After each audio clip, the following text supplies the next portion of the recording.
Welcome. You are listening to the Financial Survival Network. I'm Kerry Lutz. It's June 5th, 2017. It's Monday. Time for John Rubino. Happy Monday, John. Hey, Kerry. Happy Monday for us, but probably not for people living in London. They had another terrorist attack over the weekend. Yeah, horrible. And yeah. And, that kind of implies that, which a lot of terrorist experts have said for a long time, that London is kind of wide open. It's really an easy place to operate for people who want to perpetrate stuff like this, because it's a big cosmopolitan city. The police generally aren't armed, and you've got a large population of disaffected people whose roots are from elsewhere. And so we're seeing that play out now. And it's interesting to see how the British are grappling with it, because there aren't easy answers here. And they've got an election coming up next week.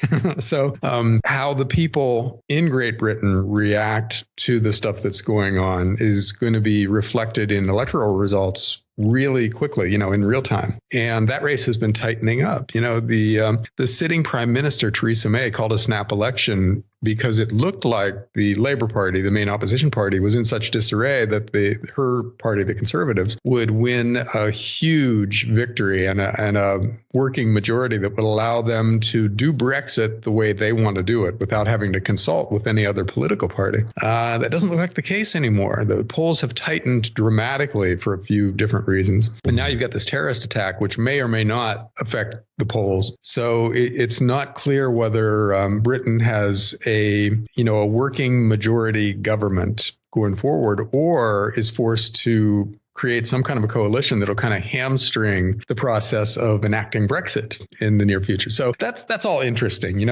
It's kind of a side story to the global financial crisis, which is really our beat. But it's interesting to watch it happen in the sense that financial turmoil leads to political turmoil. So we're seeing all these crazy elections around the world. And this is kind of one more example of it, where one party basically thought it knew exactly what was going to happen in this election. And it turns out they didn't know, after all, which way the undecided votes were going to break. So I think that's a symptom of the global ongoing financial crisis, but it's also part of a feedback loop where financial crisis leads to political turmoil, which leads to greater financial uncertainty, and so on, until this thing just spins out of control. So seen that way, the current elections in Britain and the terrorist attacks and everything are basically small parts of a much bigger, much scarier puzzle. Yeah, that's for sure. And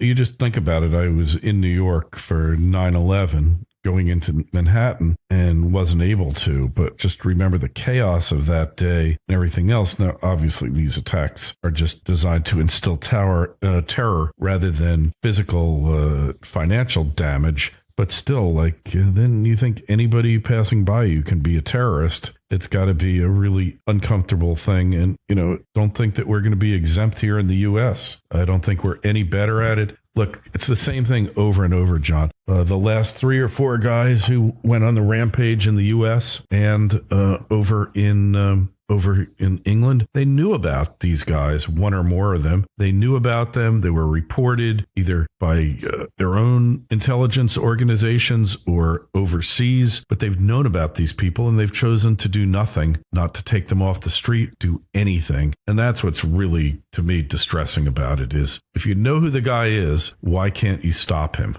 Yeah. Well, in defense of the world's intelligence agencies, they are deluged with data right now. They're basically wiretapping everybody and they're reading everybody's emails. Right. And they're presumably surveilling a lot of people. And, the result is this tidal wave of stuff that's coming in that no one human being can collate and make sense out of. And that no current artificial intelligence is able, obviously, since we're failing to do it, is able to make sense out of it either. So we're kind of stuck in a transitional period in terms of intelligence gathering, where we can gather a lot, but we can't make a lot of sense out of it. So stuff slips by, and then afterwards, people look at it and go, "Oh, well, look, this signal came in 3 weeks ago that pointed to this guy," but it's, I think, easier in retrospect to see stuff like that than it is in the moment. If you're a CIA analyst or an NSA guy sitting at a desk with a choice of 5 million different signals coming your way, data points, and your job is to make sense of it all, you're going to miss a lot of stuff. Which means that for, terrorist cells who are operating in a low-tech way, it's really easy to do a lot of the stuff that they do. If you're going to hop in a van and drive it into a crowded group of people, a party or a crowded city street or whatever, and you really haven't discussed it with anybody online and you haven't posted your intentions on Facebook, how are they going to know? I mean, maybe they've been watching you, but they don't have enough information about you to pick you up yet. And you just go do this thing. And, that's the world that we live in now. They call it asymmetric warfare, where on one hand, you've got these powerful countries with these armies and nuclear weapons and jet planes and stuff like that. On the other side, you've got a guy sitting in a 1-bedroom apartment in downtown London with the car keys to a van, and that's right. Your enemy. And how do you catch somebody like that ahead of time? It's not easy. So I think we got to go back to the root cause of all this, which is the fact that the West has been meddling in the Middle East for 100 years. And until we just admit that we screwed up on a vast biblical scale, just about, and say we're sorry and leave, pull our soldiers out of the holy sites of the Muslim world, then there's always going to be stuff like this happening. And there's never going to be a way to stop it, short of a total police state, which is kind of the goal of terrorism, right? They want to create a new normal in their target countries in which the police are all powerful, the surveillance state is pervasive, and because of that, nobody trusts the government anymore. Yeah.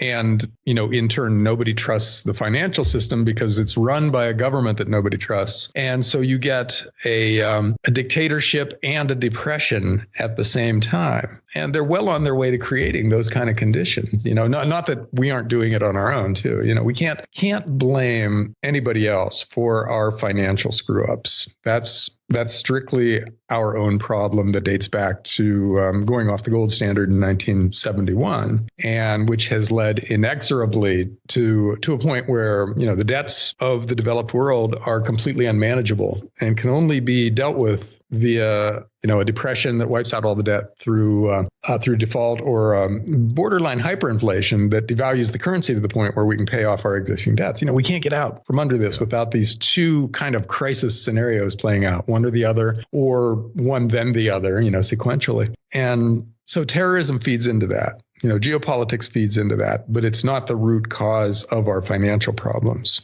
And but it is an addition to our financial problems. So, we have several different kinds of messes all coming to a head at the same time, yes, which makes solving any one of these problems infinitely harder because they're all affected by the others, and the others aren't getting any better. Yeah, well, you just go back to Einstein. You can't solve a problem with the same type of thinking that created it. And that's all we do here is just rehash, recycle the same old stuff. I would just point out one thing. In the Middle East, it's a little more complicated than our interventions. We've been at war with these guys since the Crusades. And while the West has believed that the war has been over, to Islam, it never ended. And we're finding out now that to them, and they call Westerners crusaders. So the war never ended, going way back to the battle to take on the Holy Land and the battle to stop the spread of Islam in Europe, which took place in Italy, in Spain. I don't know what the solution is, but there's a definite difference in the way these religions look at things. And where we become more secular, it seems like they become more fundamental. And I don't know that the West's meddling in the Middle East really has had anything to do with that or not. Kerry, I would say that it has, because if you look at Middle Eastern politics, there are always moderates who are saying, let's be part of the world and let's connect with the West and trade with them and everything, and accept that we have different points of view, but agree to disagree. Who we would get along with if they were in power and the countries were really run along the lines of their ideas. But the radicals who have good reason to be mad at the West have a more compelling argument in elections now. They say, look, these guys, they've been bombing us for 100 years. And before that were the Crusades, and they've got soldiers on our holy sites, and they overthrow our governments. Look what happened in the 1950s in Iran. They remember all this stuff. And that's a more compelling political argument in elections. Plus, the radicals are willing to kill their opponents. And I think the moderates are not. So it's way more dangerous to be a moderate politician than to be a radical one in a lot of these countries. So you end up with the Muslim Brotherhood winning elections. And a lot of that is fueled by the fact that they've got some legitimate complaints against the West. And if the moderates don't seem to be addressing those complaints, then the other guys win. And you see that over and over again. There's a revolution in a Muslim country. And then in the next election, Islamists win, And I think a big part of the reason for that is that we've given them the material to use in elections that tend to draw a lot of votes. So at a minimum, we could take away some of that fuel by just not being there. I'm totally with Ron Paul on this, where I think that the minute we stop interfering in these other countries, that a lot of the impetus for terrorism goes away. Not all of it, but some of it. And that's the starting point. And then from there, you see what happens and then try to work it out. But, for us to, and plus I have kind of a personal stake in this because I've got 2 draft age sons. And the idea that there's going to be some new big war in the Middle East where we're over fighting Iran or somebody that we don't understand and that we have no business fighting with to begin with, and they're going to take my kids and send them over there, that's completely unacceptable. I will ship them to Latin America or Canada in a heartbeat before I send them to Iran or Iraq or Afghanistan or any of these places where we have no business beyond. Anyhow, sorry. You're not too far from Canada anyway, so yep. It'll be okay. No, well, I mean, I don't think the draft is coming back anytime soon, although I would never say never. I just think you got, with bad economy, you got a lot of people who will voluntarily go, and the way they suck them in is through the GI plan. And the number of GIs who actually ever take advantage of the GI plan is 12% or something like that. Somebody was telling me a while ago. It's a very small percentage. This is how they talk them in. We'll pay for your college, and then they never go. And it's not the government's fault, but they know very well that they're waving this carrot that most people are never going to actually digest. So that's another thing. But hey, so what about our economy? It looks like the Atlanta Fed said that GDP could pick up to 3% this quarter. Is this just happy talk, John? It's starting again, Kerry. The GDP forecasters always start out high. At the beginning of every quarter, it looks like we're back on track. We've got 3 or 4% growth, and government policy has worked, and the recovery is gaining steam. And then the data comes out over the course of a quarter, and you see, especially the Atlanta GDP Now chart that they put up kind of in real time, and you see it start to trend down and down and down. And then the Blue Chip Economic Forecasters Group, which is a group of economists whose forecasts are tracked by the Atlanta Fed and also put on the same chart, it starts trending down behind the Atlanta Fed GDP forecast line until we're at some really unacceptable low number. And that happened in the first quarter when it went from 3 and something down to less than 1% by the end, according to the Atlanta Fed. And we're heading in that same direction now. Now, if we don't generate, the reason this is important is if we're not growing at 3 or 4% a year, our debts relative to the size of the economy continue to get bigger. And that's the real number. Forget about all the other headline numbers that are out there, unemployment and inflation, and just forget about them. All you really need to know to understand where we're headed and what's coming is debt to GDP. And as long as that continues to increase, the amplitude of the booms and busts will get bigger until one of the busts turns out to be a capital D depression or a Weimar Germany hyperinflation. It's going to come as long as we keep digging that hole ever deeper. And if we can't grow literally twice as fast as we're growing right now, the hole continues to get deeper. So that's that's really the dominant fact of our current financial reality. And there's really no way around it, because once you borrow an excessive amount of money, it gets harder and harder to grow. In other words, it's harder for the government to convince people to borrow more money and spend it if they've already maxed out their credit cards, if they already have a big mortgage, if they already have a car mortgage that's going to be with them for 7 more years or whatever. 10 years. Yeah. You can cut interest rates all you want to. And that person with all that debt is going to just sit there and say, I don't want to borrow any more money. I'm sorry. I'm just going to live with I'd like to, but I can't.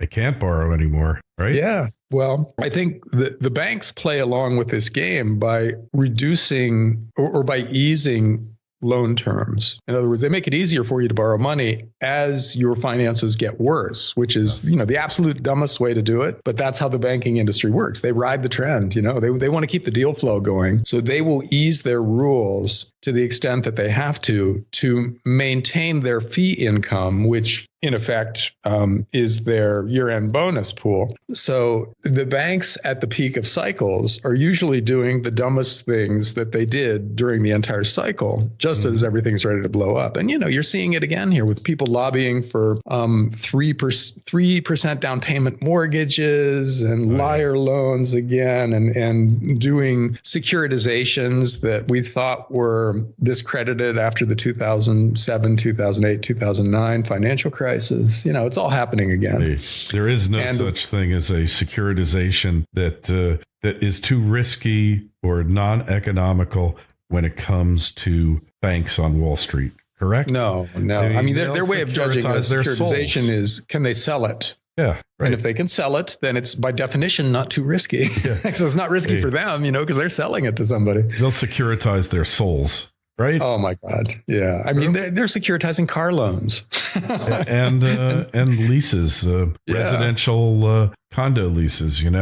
That's what. They're doing. Yeah. It's obviously it's going to be another catastrophe at some point, and we just don't know when it blows up. But it pretty much has to blow up now, given the numbers, because we are grossly more over indebted now than we were in 2007. As amazing as that sounds, 2007 was a near-death experience for the global financial system. Yes, and we doubled a lot of different sectors' debt since then. The U.S. government owes twice as much now as it did in 2007. Astounding. Right. Yeah. And now you've got theorists out there saying, well, what the government is overlooking is that it can just print all the money that it needs to run itself. It doesn't even have to raise taxes, and it doesn't have to issue bonds. Modern monetary theory, which is coming along quickly now into the mainstream because it promises a free lunch. For everyone. A free lunch for everyone. All. We just create Regardless. the money, as much money as the government needs, as if that's a fixed number, as if it won't expand to infinity as soon as you turn the government loose with a printing press that doesn't even involve borrowing or raising taxes. Yeah, free lunch. And then you've all.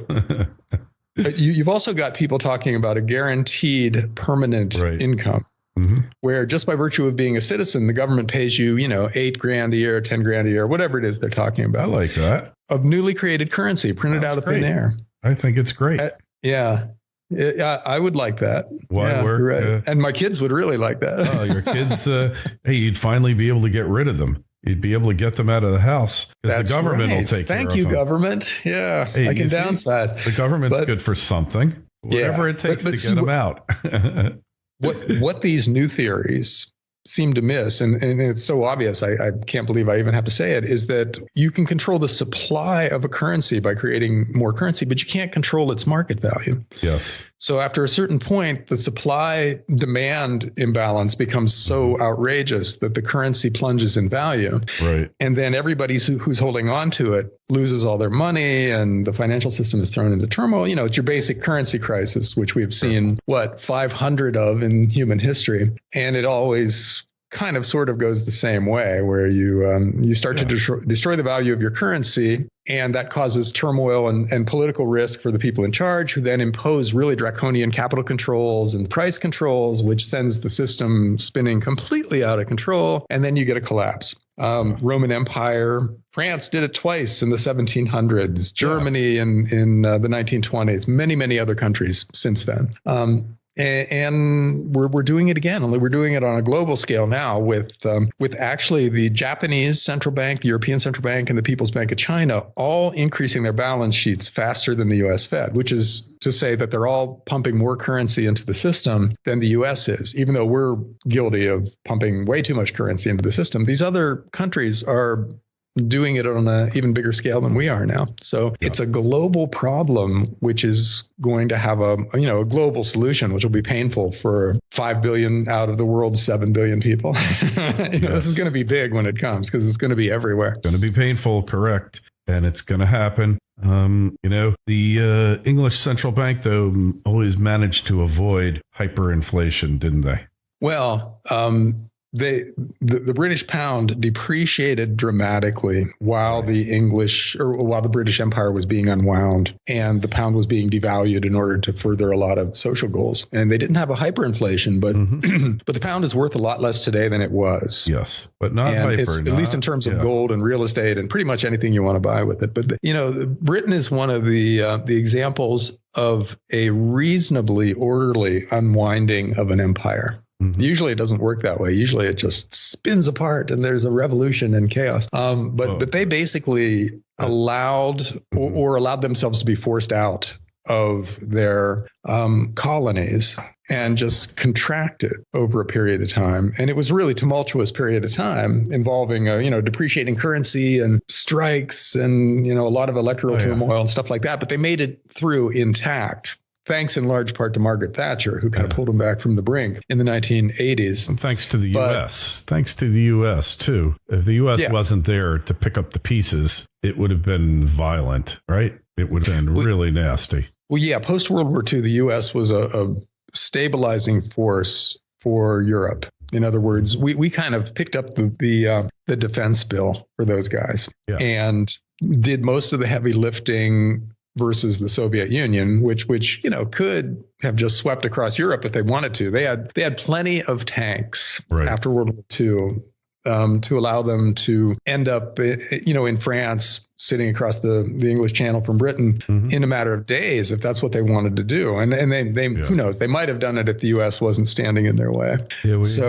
And that's continued to this day. We're paying a much bigger part of our GDP for our military than European countries are. Hey, and that's one of the things that it's interesting. Trump is getting a lot of criticism for calling NATO names and demanding that we be paid back for defending them. But they promised they would spend 2% of GDP, which is way less than we spend, by the way. We spend like 5, I think. But yeah. Yeah. And they never did it, and so a U.S. president is totally justified in asking for them to live up to the original agreement, in which we promised to do most of the work, but they had to do some of the work. They had to do something. And they didn't. They've done nothing. Hey, so that brings us to the Paris Accord, the climate accord. So it was a non-binding, feel-goodistic piece of whatever. It was never going to have any effect on climate change. If there is climate change, it wasn't going to have any effect on it. But there was a fund created to support green projects around the world, not in the United States, but around the world. And do you know how much the U.S. contributed to it, John?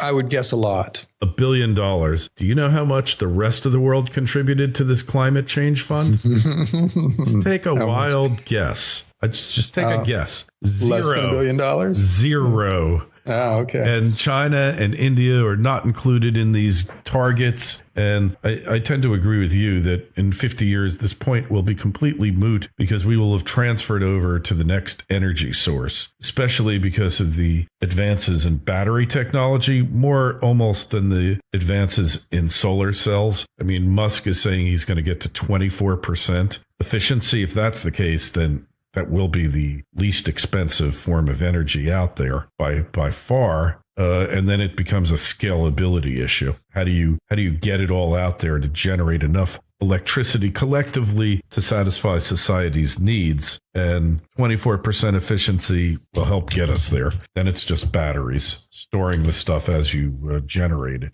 But yeah, so we contributed the country $1 billion and nobody else put a penny in it. And it's a bad thing because we withdrew from this thing. Why? What am I missing here? Yeah, well, I totally agree with what you're saying about this being moot point a few decades hence, because it really does look like solar and wind are just taking over the energy market. So it doesn't so much matter what governments promise to do. We're going to exceed those promises by vast margins going forward if the current trends continue. I've got an article in front of me right now with the headline, U.S. solar market grows 95% in 2016. Now, the overall energy market grows at 1 or 2% a year, which means that if some small component of it, like solar, is growing at a rate where it doubles every 3 or 4 years, let's be conservative here. It almost doubled in 1 year last year. That means it's going to start squeezing the incumbent technologies off the field in short order. And, there's really no end in sight to the progress that solar and batteries combined can make, because, solar panels kind of a microprocessor, which means it can get cheap at a cheaper at a dramatically increasing rate for a long time. And we're seeing that now, where 15 or 20% cost decreases in solar electricity are becoming kind of normal, and they're cutting solar deals where without any kind of subsidy, the electricity generated by a solar farm in India or someplace like that is cheaper than what comes from a coal-fired power plant. And this was not expected. Okay. Everybody expected solar power to eventually reach grid parity sometime in the indefinite future, and it's happening way faster than anybody thought, which means solar will spread faster than anyone expected, which means that the world will probably exceed its targets for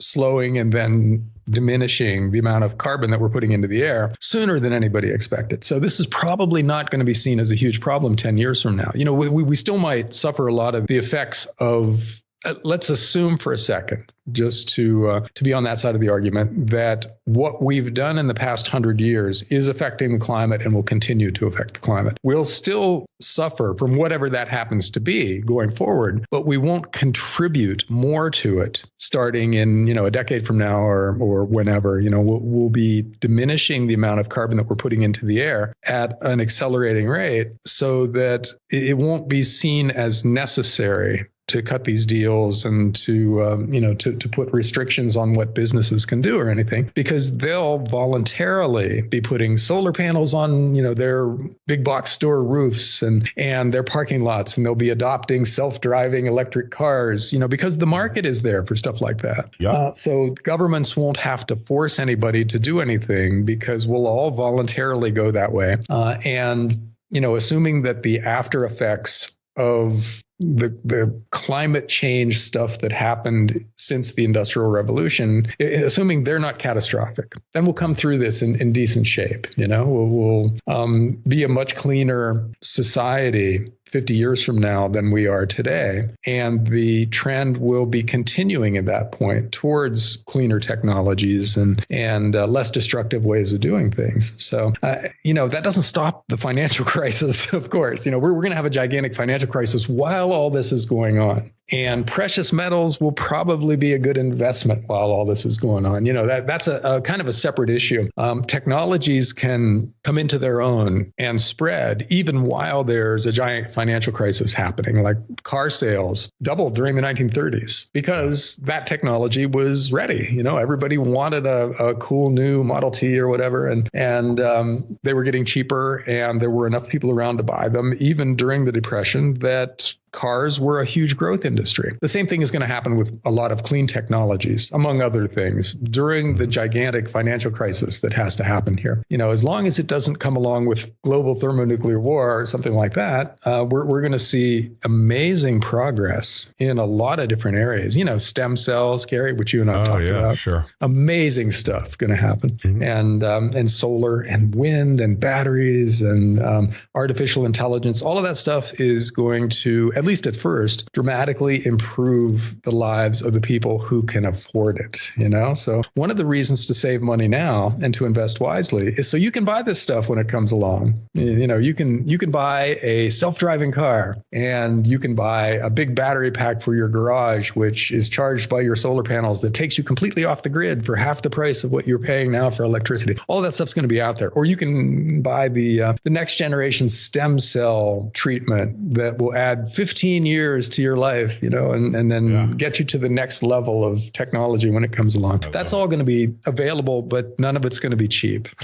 So we need to be accumulating capital now. Absolutely. Yeah. Well, one thing that's really been leading to less CO2 in the air is the fact that we're using natural gas to power plants, and it's made coal uneconomical rather. So all these things, everything has an impact on it. And we've actually been compliant with the Kyoto protocols, and we never intended to ever meet them. It was a totally bogus treaty or agreement, never became a treaty. It was rejected by the Senate, and we never intended to. We never even tried to, and yet the technology got us there. So ignorance got us into this mess.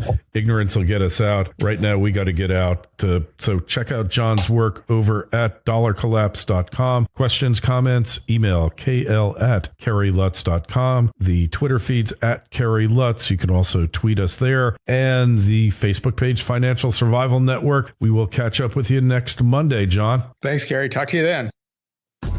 FSN Radio. It's all about what's next. Go to financialsurvivalnetwork.com and sign up for your free weekly newsletter. You'll also get 3 free reports. The Financial Survival Network. It's all about what's next.